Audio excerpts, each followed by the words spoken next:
Guys কাকা আসসালামু আলাইকুম। ওয়ালাইকুম আসসালাম। কাকা এই যে আপনার বাড়ির পাশেই আমরা কোর্ট বানাইতেছি।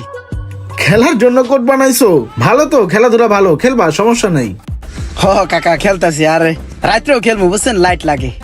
হ্যাঁ হ্যাঁ, রাত্রে দিনে সব সময় খেলবা, সময় নষ্ট করবা না, ঠিক আছে? দেখছোস কাকা কত ভালো। কাকা ওই যে কারেন্টের লাইনটা আপনার বাসার তো নিমুনে, হ্যাঁ কার নিবি আমার বাড়িতে? হ্যাঁ ফেসলি পেছুত নি, তোর বাড়ির সম্পত্তি নিয়ে যেতে আমার বাড়িতে কার নিবি? হ্যাঁ আরে একটু কারণ আগে কি কেমনে মগের কথা মূল্য বললে নাকি এখন কয়টা কথা বিলাই বলতে মাসে শেষ হিসাব আছে? না আইলে এক করে দিবা, কোন কথা যাও। এবার হাত কাকায় মারে। কি খেলো নিতে আইছে? চলো না, এখন এরা কি করবে? কোথায় দিয়ে কারেন্ট নেবে? বেড়া কারেন্টের ব্যবস্থা তো হইলো না, তাহলে রাত্রে খেলবো কেমনে? কতবার তো চাইলাম কিন্তু কেউ দেয় না। এখন আর কি করার, অন্যায়ের আশ্রয় নিতে হইবে। চাইছিলাম অন্যায় করবো না, অন্যায়ের আশ্রয় নিতেই হইবে, খেলতে তো হইবে। এই যে কারা বানাইছি, ওই 440 লাইনে ঝুলাই দিমু তলি কার নাই পড়বে।